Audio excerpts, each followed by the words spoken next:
The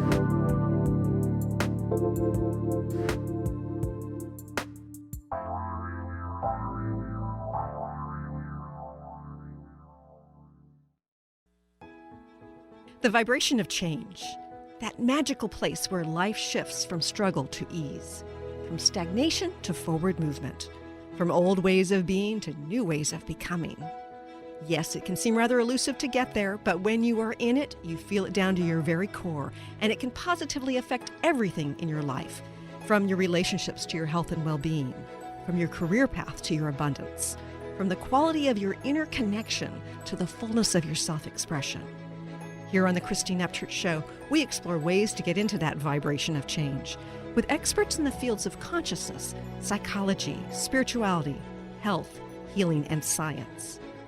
Are you ready to step into your vibration of change? Hello, everybody. Welcome. You might be listening live here in the Seattle area on 1150 AM KKNW, or perhaps anywhere around the world on transformationtalkradio.com, or perhaps on Facebook Live on my professional page or on TTR's professional page. But wherever and whenever you're joining us from today, we're grateful to have you here. And, you know, I know we ended up having some buffer of commercials. We were searching for our guest and want to make sure we had him in alignment here with us because it's a wonderful, important show. But you've just been inundated with this concept of the vibration of change. And I'm kind of glad you are, because we talk about it every single week in the intro, in the commercials, you hear about it. And I've taught a class called The Vibration of Change multiple times. And today on the Academy of Divine Knowledge, it's the launch date for the introduction to the vibration of change that I have taught. And it is a presentation that you can have access to if you get a subscription to the Academy of Divine Knowledge, which is filled with wonderful teachers. I'm really honored to be amongst them. And when we talk about the vibration of change, we kind of know it when we feel it, like we're in alignment, things are moving forward, things seem to be magically manifesting. But how do we get there? In this, I'm talking about how I used to be confused about how we manifest change, in that I had healed myself of cancer. And I talk a little bit about how I went about that years ago. And I thought, I've got it. You know I've cracked the code about manifestation. And then fast forward a number of years, the first big healing I saw in my healing practice when I became a healer was somebody who didn't believe in the work, who, and I wasn't sure that I could do it. I wasn't sure that I believed in it. And so in one case, I thought the conscious manifestation techniques rely so heavily on belief, right?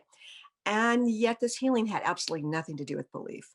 What was it that unifies it?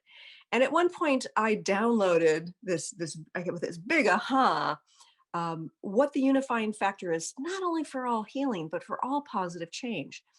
And that's how the vibration of change was born. And so up here on the Academy of Divine Knowledge, you're going to have access to, 45-minute introduction, a presentation that I've only done in front of live audiences before, where you'll learn what that magical sweet spot is. And there's just one simple question you can ask yourself about that can determine whether you're greasing the wheels of positive change or keeping yourself stuck. So if you're interested in creating positive change, either on an individual level and whatever it is you're trying to create in your life, or on a collective level, which is so important right now. We're getting into this with our guest in a minute. I encourage you to follow that link. And I know it's on the Facebook Live at this point as well. And it's on the homepage of my website. Okay, enough of that, because I'm really excited to have our guest here today. There's this wonderful new film out about the history of Garry David, and I had never heard this before. And it's this fascinating documentary that is both informative and inspiring, and it talks about creating global change in a unique way. And our guest today is the producer of the film, Arthur Kanegis. I hope that I'm pronouncing his name right. If not, he'll correct me in a moment here. He's the president of Future Wave Incorporated, which is a nonprofit organization dedicated to shifting our culture from a culture of violence to a culture of peace. He is the director and producer of this new film called The World Is My Country. And we're going to talk in detail about that, which is about the amazing adventures of this man I just mentioned, Garry David, world citizen number one. And we're going to learn what that is in a minute. And prior to producing feature-length documentaries, he produced the award-winning short film of the same subject, One, the Garry Davis story, and wrote an award-winning screenplay for a narrative feature as well. He's produced War Without Winners, which was narrated by Paul Newman. And he also did research for the 1983 TV special. I think it was a series called The Day After. And I don't know if you were watching TV back then, I think the whole world was watching, at least all of the United States. It was a big thing. Anyway, without further ado, I'd like to introduce our guest today, Arthur Kanegis. And please tell me if I'm pronouncing your name right or not, Arthur. Christine, we're actually still tracking him down. I thought you said you'd reached him. Oh, yeah, I think we got him on the phone and he has the Zoom link. So I'm going to check in with Jessica and see where we're at with that. Okay, so I've just introduced him and he's not here. Anyway, so let's go back to the vibration of change, because I want to talk to you a little bit more about that. I've taught classes on conscious manifestation techniques, and if you're listening to this show, if you're on these stations, if you're following me on Facebook, you're probably well aware of some of the conscious manifestation techniques, such as the approach with a vision board. You post up all these things that you want to create, or perhaps affirmations where you're stating what it is you want as though it's in the here and now, and with visualization that you can do within the context of meditation. Years ago, when I was facing cancer, when doctors didn't have anything to offer me at the early stages of this, which was sort of an unusual thing, I learned how to meditate, and I learned about visualization. And with conscious visualization techniques, you're visualizing what it is you want to create. And it's a sort of thing where you may think in terms of lots of details. And, one of the things I've learned along the way is that you're much better off if you can sort of state on a high level what it is you want to create, instead of saying, oh, this is the detail. Like, let's say you're trying to manifest a new mate and you decide, oh, well, I want him to be at least this tall and have this color eyes and, do this for work or whatever. Or you're trying to manifest, say, a particular job, and you think you know what job you want. And so it's like that job at this number of dollars, when the universe might have something far better to offer you. So one of the things I've learned is that it's helpful to get a higher level perspective and say, all right, well, this is the way I want to feel in the relationship. And this is the kind of person, the values I want this person to have. Or this is the way I want to feel when I go about my daily life at work. And this is the ease I want to have with financial abundance, the flow of and abundance within the context of my lifestyle, which may mean that you're going to get a totally different job, a totally different amount of dollars, and perhaps, a different mate, who's a little shorter and has different color eyes, whatever. So the conscious manifestation techniques are very helpful.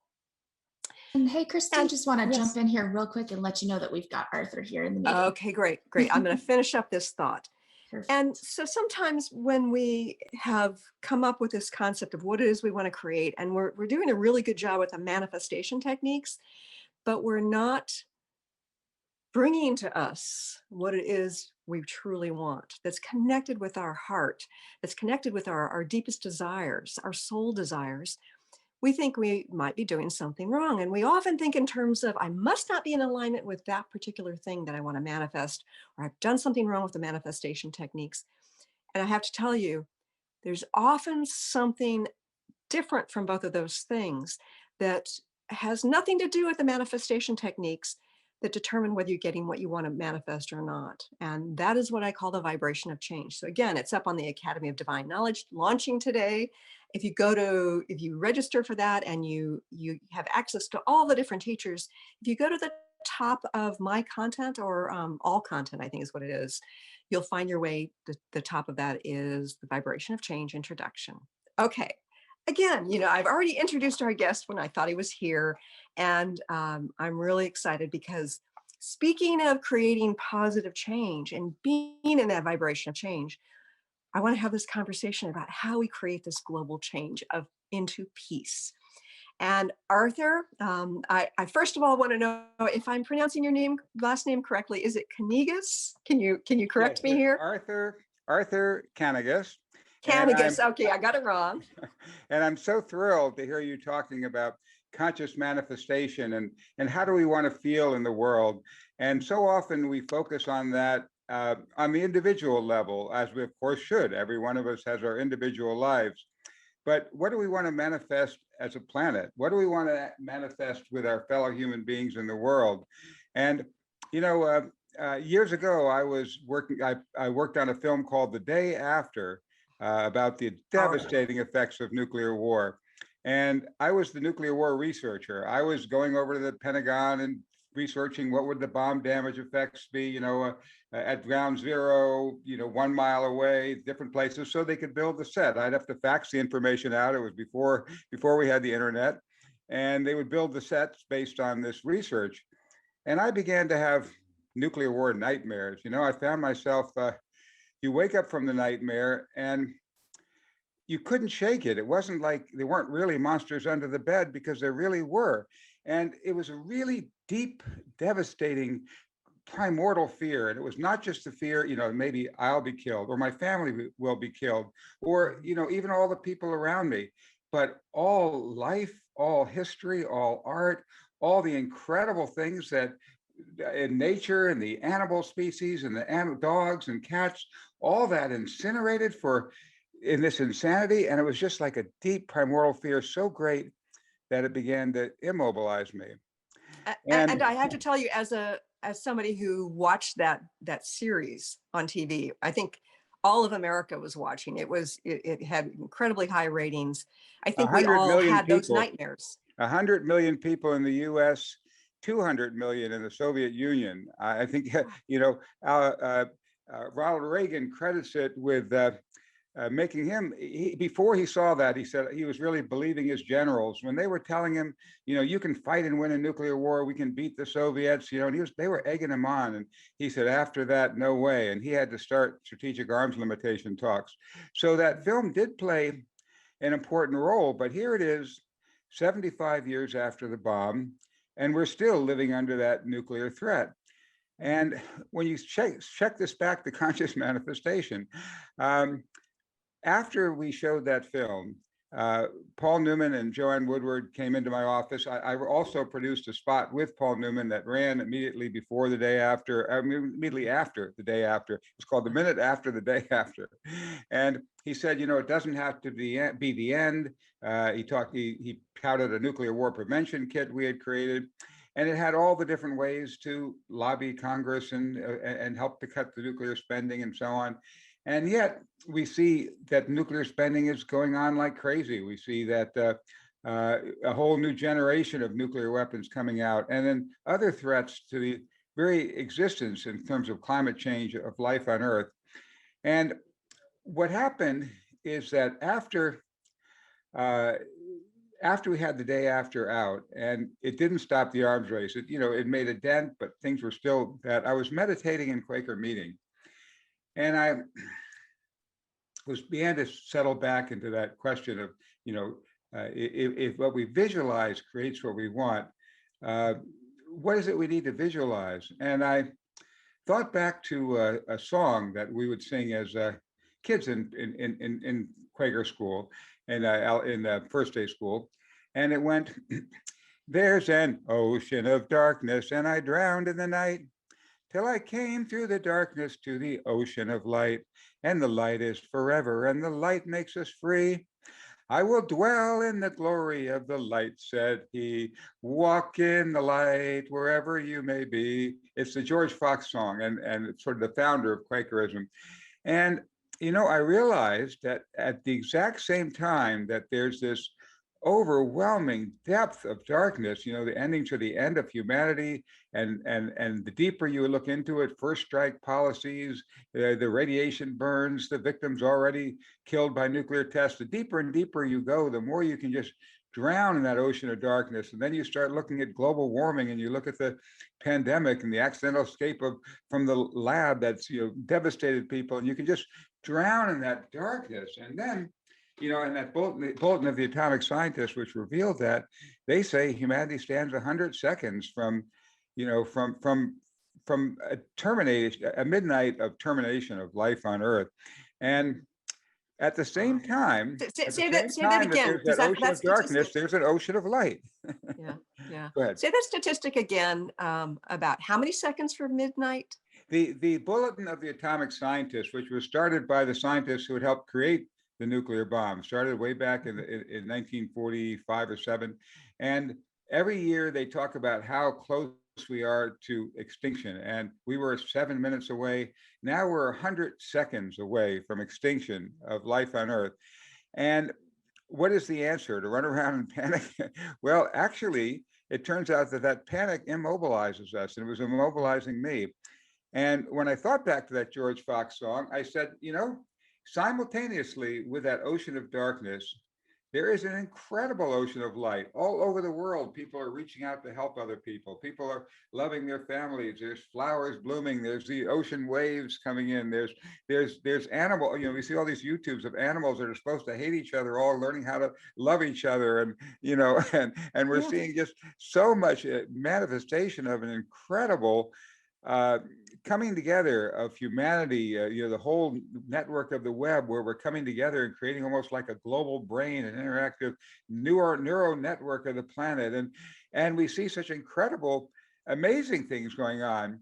And, and then I started thinking, well, okay, I can dwell in that dark ocean of darkness, and I can drown, and I can be immobilized, or I can just make a conscious choice. I'm going to choose to dwell in that ocean of light. Now, I'll tell you what, I figured, well, if it turns out I'm wrong and we dwell in the ocean of light and we visualize it, well, there'll be no one left to say I told you so, so I can't lose. So, and if we do that, then I think there's a glimmer of hope that we can actually save humanity. If we can escape from that ocean of darkness and we can dwell and live and visualize how we create a world that works.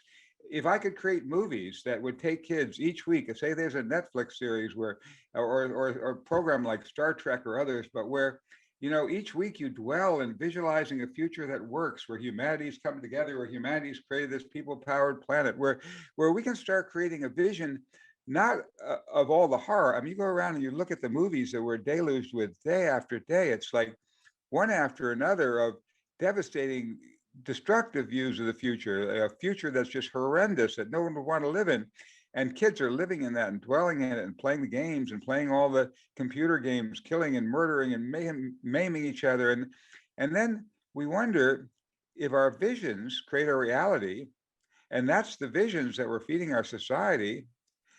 And then we start wondering, well, why aren't we able to fix this and get onto a positive plane? We have to say a key part of it is that we're visualizing the wrong thing, folks. We've got to start envisioning the world we want. We've got to start dwelling in it and living in it and feeling it, just like you were talking about. We've got to be in that conscious manifestation. We've got to be feeling, sensing. We are in that incredible positive future where we, the people, are coming together as a planet. And we have to experience it so viscerally real, so, seeing it played out with all the emotions and drama, where it starts imprinting that into our subconsciouses and imprinting that into the cosmic field and imprinting that into, the whole cosmology of the kind of thing you're talking about, where we create something different than the path we've been on before. And this is vital. I mean, folks, this is our final test. We're either going to find a way to create and empower that vision, or, this could be it. So this is our final test as a human race to really come together now. Sorry to just go on and on, but I just wanted to get a little bit of the vision out there, and we can talk some more. and Arthur, I love the words of that song that you were singing, which I had never heard before. And this concept of being the light, that this is something that spiritual teachers have been talking about for thousands of years. And yet, one of the things I find so interesting is that scientists have been able to measure the light around humans and other living beings. And in fact, I've been part of some experiments, various universities, including St. Petersburg University, Konstantin Korotkov, where you basically get into this healing framework, healing mode, and see how it affects our light. And so in some sense, it's this philosophy, it's this thing that we can't really put our finger on. And yet when you see these experiments of us creating more light, you know that it's got to have an effect on the world. So the question becomes, how do we as individuals come together collectively, creating more and more of that light? Right. Exactly. That is the key question. And that's why I'm so happy to be on your show, because you're part of creating that light. And so often it seems like many of these teachers have focused on how we raise that light inside. And that's, of course, the first step. But I think it's time to help move the teachers forward to visualize it for us all as a planet. I mean, we've got to start teaching and learning and understanding how we create the vision that's going to lift humanity out of this doom. That's going to, it's going to be like what Bucky Fuller said. He said, you never solve a problem by fighting the old model. You've got to create a new model and just drag people toward it. And Einstein said the same thing. He said, you can never solve a problem inside the system that created it. You have to step outside of it. And that's what excited me about Garry's story. And that is that here we've been like knocking our heads against the wall, begging and pleading our government leaders to make peace, protesting this, protesting that, please fix this, please fix that. And Garry suddenly came to the amazing click realization, Garry David, the subject of our movie, that, hey, wait a minute, folks. The Declaration of Independence says it is the right of the people to institute new government. Almost every constitution says it's based on the will of the people. The Universal Declaration of Human Rights says that the basis of government shall be the will of the people. And Garry said, well, wait a minute. Why, if these guys are just working for us, why are we trying to fix things inside this broken nation state system? These aren't really real. You look at our planet, there's none of these lines drawn, there are natural things, but these lines drawn on the map, somebody got a map, they drew lines, now you are against you, and now you two fight each other, like India and Pakistan. They weren't, there wasn't a line, they just, now you guys fight each other. We drew a line on a map. Do we realize how insane that is to be stuck? We've got this border between Mexico and the US, and all these people dying, being put in cages, millions of kids being, all these things for some invisible line, that's something that doesn't even exist, is something we cooked up. It's a crazy system. So when we go back and we say, well, wait a minute, if we, the people, are the sovereigns, if we create government, Garry said, well, then why don't we, create a government of, by, and for the people of the world? Now, have you seen our film, The World Is My Country? Oh, absolutely, yes. And it's very inspiring. And as I was saying earlier, before you came on, it's something that I had never heard about. It's history that I missed because of the time that I was born, but it was not history that was taught to me in school. It wasn't in anything that I'd read before. So I was fascinated by this amazing story.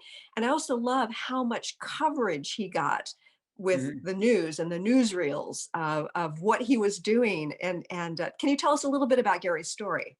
Yeah. Okay. So here Garry is. I mean, he's this young guy on his way to a Broadway career. His father's this big musician playing for 11 different presidents, the Meyer Davis Band, and his whole family. They're involved in the showbiz with showbiz greats coming to their home and so on. And his big dream is to make people laugh, and he gets into a big Broadway show with Danny Kaye and with Cole Porter doing the music, a film called Let's Face It, and the producer says to him, well, nobody can do Danny, when Garry asked to be the understudy. And he said, well, just for the rehearsals, the other actors need someone to throw their lines out with. So he gets this job, and 2 years later, Danny gets laryngitis.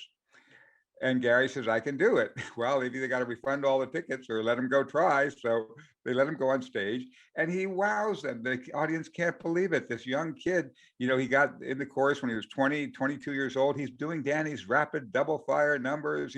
And he gets 13 curtain calls. He's on his way to a Broadway career. He gets offers of another show, CBS, early television, just getting started. They were offering him, to come on a show there at the beginnings of television. And then, boom, World War II comes along. And he finds himself in a bomber plane being ordered to bomb the city of Brandenburg. And his own brother has just gotten killed and his heart is broken. I mean, my God, why weren't the people who killed my brother, why weren't they arrested? This isn't crazy. And Yeah, then and his he's like, brother was why killed wasn't in war. His brother was killed in World War absolutely II. in the war?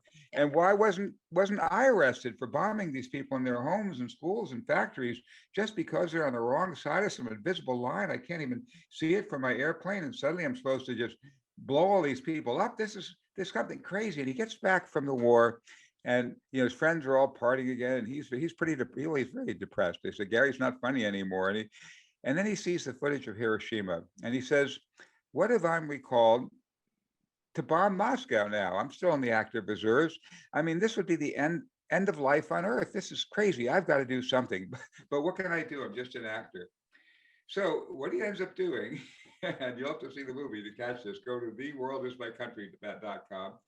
But he goes to Paris, where the UN had its early meetings before it was built on the East River. And as an actor, he pulls off this grand act of political theater. He leaps up in the middle of the session of the United Nations session, and he says, the nations you represent divide us and lead us to the brink of total war. He said, what we need is one government for one world. And if you won't do it, step aside, and a People's World Assembly will arise from our ranks to do it. He said, it's we the people, who've got to do that. So actually, you'll see, as you see in the film, delegates actually applaud him. But of course, he's hauled off. And this ignites war-weary Europe. People are so excited because they're still in the ruins of the war. And here's somebody who's got a clue of what we can do. And it turned out 20,000 people rally with him at the Velodrome. This is like the Madison Square Garden of Paris. It's this huge stadium where they have the big bicycle races and so on. And this is before the internet. I mean, yes, this is what getting the word out took. People on foot to go post signs on street corners. Well, what they did, they announced the meeting at this huge velodrome 1 week away. They rented the hall 1 week away. And by this time, by the way, all the top French intellectuals had joined him: Albert Camus, Jean-Paul Sartre, Simone de Beauvoir, and all these famous people had joined him. So that was bringing publicity to it. But meanwhile, what they were doing, and you see in the film, they went out to the street corner at Place Trocadero. They were throwing flyers in the air. They were releasing balloons. Anyway, with no internet, they get 20,000 people rallying there at the Velodrome in 1 week's notice. I mean, it's pretty phenomenal when you think about it. So anyway, you see this right in the film. I mean, there's incredible historic footage of every step in his journey. Well, 20,000 people are demanding the UN, this new United Nations has just been created. Eleanor Roosevelt has proposed this Universal Declaration of Human Rights. The Soviets are saying, yep, this is an intolerable intrusion on our national security, on our internal affairs. You're telling us how we should do things internally, and then you're ignoring your own crimes with the segregation of the South and whatever. They're throwing back barbs back and forth, and he ends up sparking this incredible movement of people around the world, not just there in Paris, but supporting rallies in Germany and other places. And this is December 9th, 1948. The very next day, December 10th, the Soviets step aside, abstain, and let the Universal Declaration of Human Rights get passed unanimously. This is a fundamental document of world law. And as Garry says in the film, we'll never know why, but on December 9th, we took over. We, the people, demanded that we would demand our rights. Well, this actually had a big impact in our film. Barbara Mueller, whose husband was key part of the UN, said that Garry inspired the leaders of the European Union, and we saw how inside Europe, after they had these two terrible wars in countries that had killed each other's families and back and forth and horrible, horrible things, they actually created a union. And once they did, in the 75 years since that, whatever problems it might have, that union was created, there's not been a single war by one of the member nations against another. There's been civil wars, as Garry says in the film. You might have two sovereignties, two governments claiming the same territory. But if everyone accepts one governing system, then we have a way to take our disputes to court. We have a way to use world law instead of battling it out on the battlefield. And so that did have an impact there. It had an impact on the Universal Declaration of Human Rights. And as you said, it's an incredible story for us today, because as Martin Sheen says in the intro, it really is a roadmap to a better future. Once we start thinking of ourselves as world citizens, the seemingly intractable problems that are totally unsolvable suddenly become eminently solvable, and we can see our way into that ocean of light. Yeah, and it's interesting because the film is so inspirational, and I love the fact that there are all these people who signed up as world citizens. Like people probably today, people want peace. People want some sense of unity. People want the freedom to travel from one country to another. And yet there's a part of me, let me play devil's advocate here. This concept of one government both inspires me and it also scares me, because I see that it's a double-edged sword. You can just looking within the United States and looking at the corruption, the money that is behind the politics, and looking at what some of the high-level people have come together from around the world to make plans for humanity. It's like, how do we create such a world where we have one government, where there's a law that, war is not allowed, and not have it corrupt, not have it controlling the people, but rather allowing the sovereignty of the people to live their lives? Now that is the key question that Garry dealt with for decades of his life, and that is that he says right in the film, he says, does world government scare you? Well, it does me, if it's the same old forces of power and money controlling our lives from behind closed doors. He says, but what if we run it? What if we find out how to interactively do that? And that's really the key. Look at it. We have no say at the global level. You can't elect, you have no way to choose any officials. You have no way to do anything at the global level. It's all these nation states behind closed doors, and they make these treaties, these trade treaties that can actually punish governments for taking environmental moves because they cut into the profit of these companies. In other words, see, what's happened, folks, is back in Thomas Jefferson's day, corporations were created under the people. They were given like a 20-year charter to build a railroad or do some particular public good. But because we, the people, are locked in these boxes called nation states, and they were free to operate globally, they began to say, well, if you cut off our charter, if you tax us, we'll move abroad. If you try to clean up our pollution, we'll move abroad. So suddenly they moved up above the people, and they got all the power and money, and they hire the best politicians money can buy. And we, the people, are left with a fragment, a shell, an illusion of democracy, but we don't have democracy. We don't get to choose it. And what happens is you have, like, for instance, nobody in the US said, we want a whole new generation of nuclear weapons and we want a multi-billion-dollar campaign to build new nukes. That didn't happen. Not a single person voted for that, thought of that. But these corporations thought that'd be great for their budget. And now they're whipping up a new Cold War with China and Russia because that keeps the weapons flowing. And, folks, they're playing with the extinction of humanity, which means them too, but they're stuck. They don't necessarily believe in this. They're stuck in a broken system too that, we do it because we can do it, well, we can get away with manipulating Congress and getting this bill through and getting all this money. Well, may not be good for the planet, but the hell with it. We've got to, we have to. In fact, it's the law. It's the bottom line.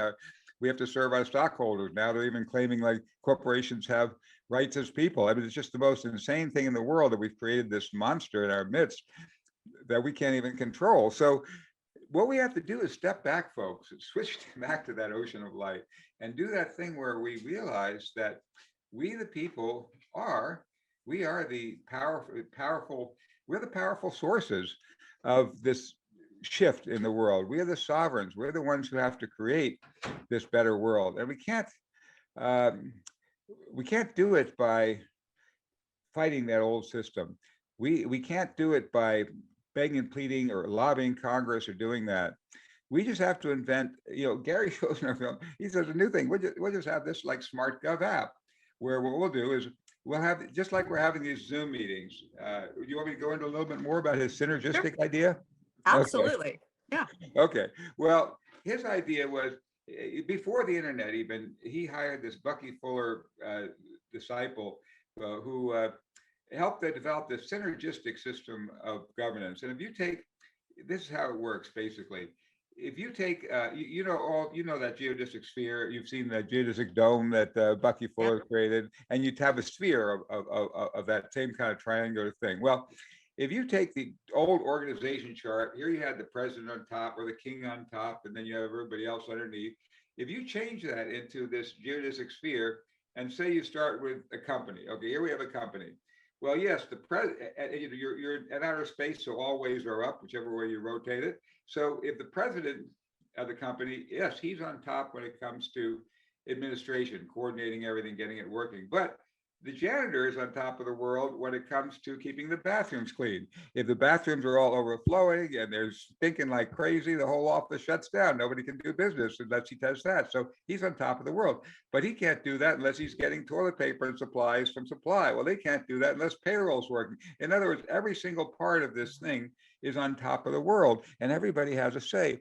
And if you take this new system, this system of organization, and you take these Zoom meetings, and say you had, say we're having this Zoom meeting, but it's crossing political boundaries. If you take like Trump supporters and their opponents, or you take Arabs and Israelis, or any other thing, and you start bringing people together. Well, there's so many films, programs that have been done, things from revolutionary conversations and creative. Oh, there's a million different ways of integrative, bringing together people from opposite sides in ways where you don't say, okay, who's right, who's wrong, but you say, okay, what is it?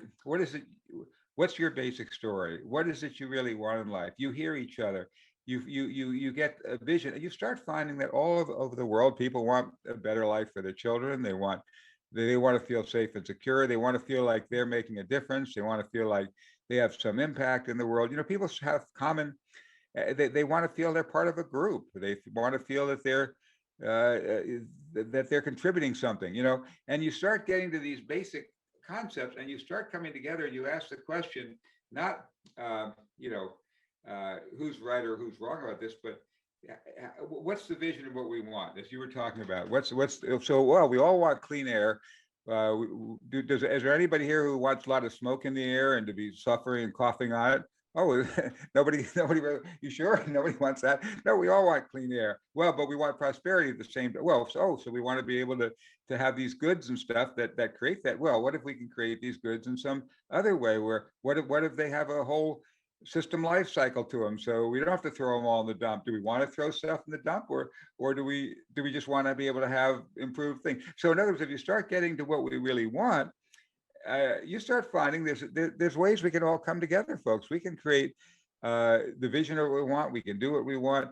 I mean, right now, the vast majority of nations on the earth have passed this ban on nuclear weapons. It's actually international law now. The only people who've held out are like 5 or 7 states that have nuclear weapons, and that's because the lobbies for the nuclear industries are so powerful in their nation. Those nations didn't vote either that they wanted one of these nukes. It's only these lobbies in those 7 countries that have held up against this treaty. So, once you ask people, what is it you really want, like in the Universal Declaration of Human Rights, there is people all the world unanimously, all the nations wanted that. They wanted human rights for people. First, there were some divisions. Like I said, the Soviets had to abstain at that point, but even they contributed a lot to it because they wanted economic rights. They said, you're talking about human rights, but you're ignoring economic rights. So they got that part into the Universal Declaration. So, it's a dynamic process where if we, the people, step back and create laws, not laws that are enforced by guns and bombs, but enforced by our people power.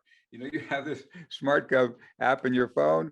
You walk into the store, you scan product. Oh, beep beep! This is a world law violator. Oop, beep beep! This company is providing the raw materials to Union Carbide that's making nuclear weapons, and they've been ordered to cease and desist by the People's Court. So that they're illegal. We're not going to buy their product. Or you go to apply on your computer, you get onto a job website. Oh, yeah, you subscribe to the World Citizen app, and it pops up on your computer. Beep beep. World law violator. Oh, I'm not going to apply for a job there.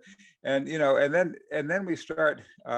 Shippers will stop shipping stuff that's violating international law, and unions refuse to offload the boats. And in other words, all these things that are being done in the world that are threatening us are being done with our tax dollars. It's being done with our consent. And if we divest, we go to our pension funds and everything, and we say, well, we're not going to keep our money in this pension fund if it's going to be investing in General Dynamics and these companies making nuclear weapons and threatening the life of humanity and are violating international law. So pretty soon, these same companies that have been violating the law are going to start putting out ad campaigns. Oh, we're all for world law. We're making a better world for people. We do ecological products. I mean, they're going to go where we the people go. We the people have to step up to the plate and take back our power as citizens of this world. And if we leave it in the hands of the financial interests that are stuck in this old mode, we're out of luck. But if we break out of that nation state thinking and see of ourselves as not the governed, but the governors are a small planet, then we the people do have the power to change our world and to build a better future for all of us. Mm. And I think that's the message I got from working for years with Garry, over a quarter of a century. And it's a very inspirational and powerful message. And the thing that comes up for me, though, is, over the last year, I've seen such censorship, relating to the pandemic. And there's one narrative that is pushed. And when you look at, who basically owns the media and the companies that are supporting the media, it affects the narrative.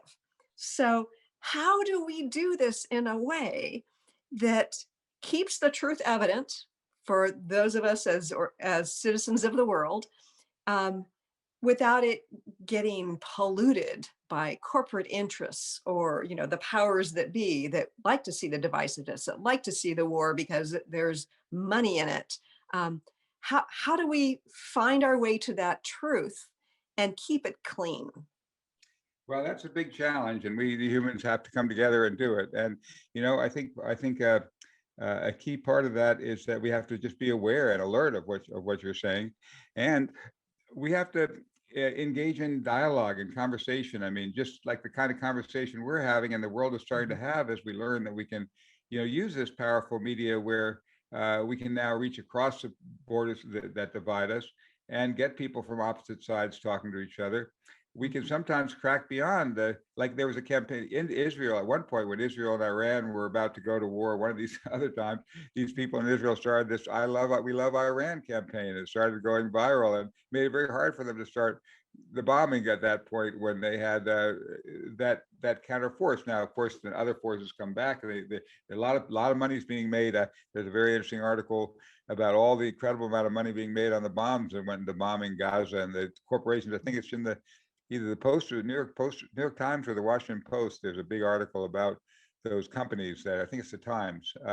Those companies that are profiting from that bombing going on there. But even those people who are doing it, if you can get to their kids and their grandkids and get them talking to their brothers, do we really want to be making our money this way? And at some point, you don't have to even necessarily convince them. You just have to withdraw.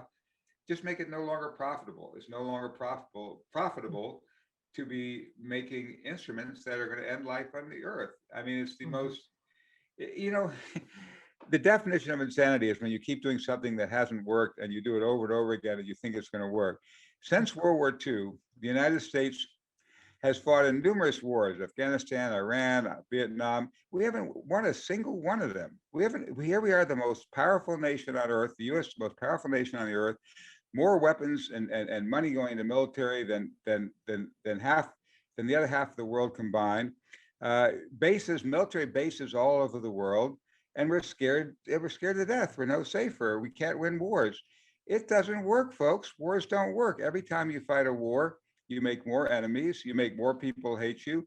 The only thing that you do is you help create a self-generating business. You're sure there's going to be plenty more business for the gun manufacturers because people are going to hate you. They're all going to get the weapons. They're going to want to acquire them. It may be an effective business model if you don't have to live on the planet after you've created it. But it's definitely not going to. Even though it may be a growth industry, sadly, it's not sustainable, and it's going to be the end of all of us. So we have to be able to step out and break out of that. And I think the only way to do it is starting with what you're doing, talking to people, learning how to visualize it, learning how to center, and learning how to shift our thinking to creating that vision of the world we want. Yeah. And one of the things that comes up for me is that, for a long time, I bought into some of these concepts of us versus them, and less so with our country versus other countries. I've traveled to various other countries in the world, and I feel a deep connection to some of the other cultures. And when you get into other countries and you realize, even though the culture is very different, people are people, and so.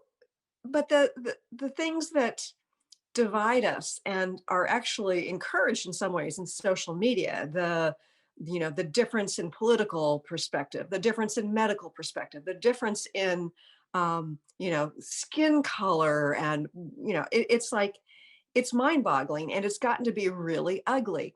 And I keep asking myself, so who benefits from this divisiveness? It certainly doesn't benefit the individuals who are engaging in it, right?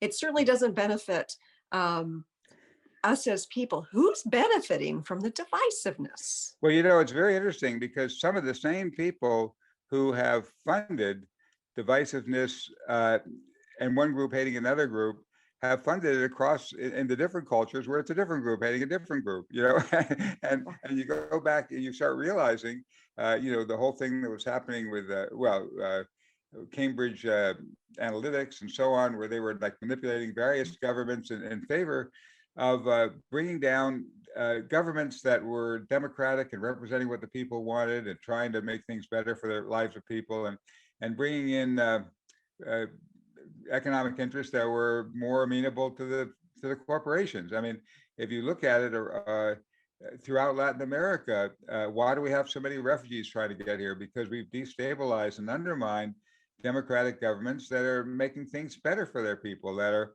turning it around. And we've done it in the name of democracy, which is so ironic because we've been overthrowing democratically elected presidents from, I remember Salvador Allende and what an incredibly positive thing he was doing. And he was actually working with the Bucky Fuller disciples too, to create a more interactive way that people could be involved in governance and doing just great things. And then, IT&T didn't like that he was confiscating their land or other places. It wasn't theirs really. I mean, like for instance, they've taken, countries that have taken land that's not even being used by United Fruit or somebody else on the fallow land and said, okay, farmers can farm there, and then they get overthrown for that. They've somehow the government of the U.S. has sadly found itself henchmen to force companies. There's an incredible documentary about how with the AIDS epidemic in Africa, and people badly needed these medicines, and India and other places were going to make it for them free. And then the U.S. played a role to try to intervene to say we have to enforce the copyrights of our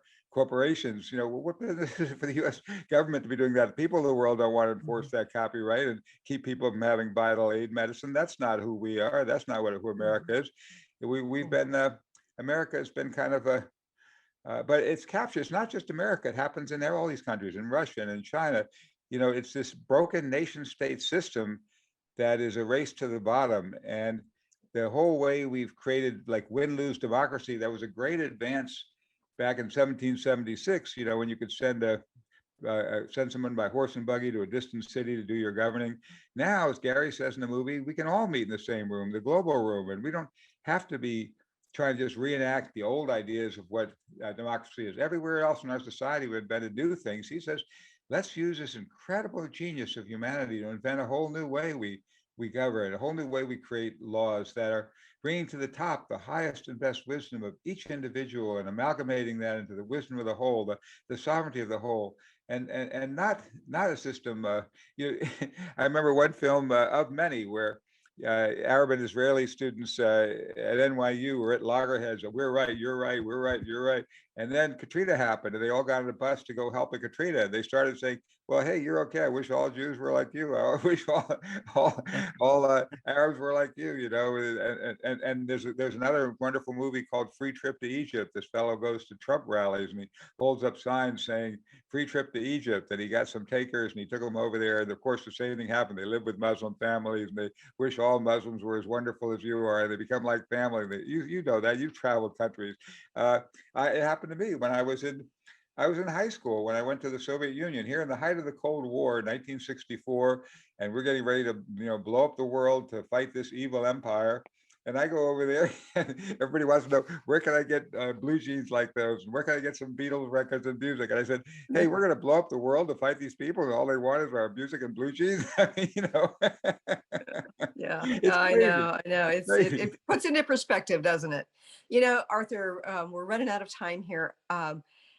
Again, how do people get access to watching this wonderful movie? Yeah, so go to theworldismycountry.com. Don't forget the V, theworldismycountry.com. And there you'll see where you can click on. It's on public television stations coast to coast. You'll see it's also a pay-per-view right there. You'll see Martin Sheen promoting it on Extra TV, and he's coming up on MSNBC, a promotion on it on the 14th. It's going to be at World Unity Week. Many of you can join us on June 24th and watch it free on World Unity Week, and that'll be on a page when you click on the worldismycountry.com. You'll see how you can watch it there. So yeah, you can either watch it free or please pay for it a little bit, because we can use the money. We did this all out of all on by the seat of our pants. We didn't have any corporate or other funding, and we need you to, so if you can just go ahead and rent it online there and watch it, that'd be great too. Or wait for the free showing on the 24th and join the World Unity Week. Yes, please do watch the movie. Please fill out the survey at the end and let us know what you think of it. We really want to know. And when you do that, you'll get to hear more about our regular People Powered Planet podcast, where we bring in wonderful guests who are talking about how do we create that positive alternative vision? How do we create that idea of how the world should work and could work? Thank you. We've run out of time, Arthur. It's been a joy talking to you, Thank and you. I love the movie. Thank you so you. much. And thank you all for joining us here today. Again, if you want to learn more about stepping into the vibration of change, click on the link on Facebook Live or on my website to get to the Academy of Divine Knowledge. Thank you, Arthur. I love that vibration of change. Thank you. All clear. Thanks so much for tuning in today. If you'd like to empower yourself to step further into your vibration of change, please visit my website at christineupchurch.com, where you can learn more about my insights, upcoming events, and private sessions.